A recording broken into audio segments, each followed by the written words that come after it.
I'm from a town called Birkenhead, Merseyside. It's just outside Liverpool. Anyone ever been? Yeah, a bit of a shithole. I'm sorry about that. If you haven't been, let me tell you a little fact about Birkenhead. Statistically, it is the place in the UK where you are most likely to get chlamydia. That's why I left. I've been in Scotland for 7 years now, but I still do miss Birkenhead, still do get homesick. So when I'm homesick, I don't call my family, I don't look through old pictures. I walk to the rough parts of Glasgow, where I now live, I walk to Govan, and I stand in the Iceland. And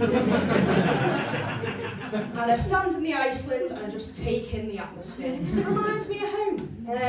All my friends, my family are still at home, and there's a really important person to me that's still at home, and that's my mum. Now, Rob was talking about his mum before. Don't know what it is about our generation. I'm sorry to this couple in the front, but you've raised, so, you know, the mums of our generation, they're a bit, like my mum, she was more like an older sister to me.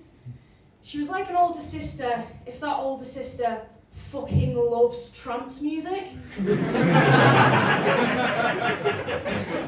And loves trance music so much that she takes you to Ibiza each time. And I'd like to think that is not why my sister is now a social worker.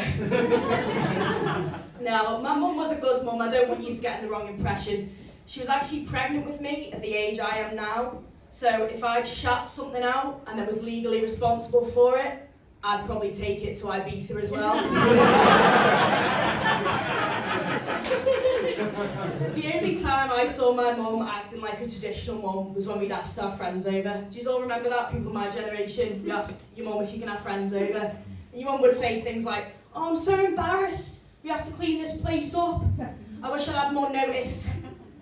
Word for word, that is what my mother said when it was announced Liverpool was hosting the Eurovision.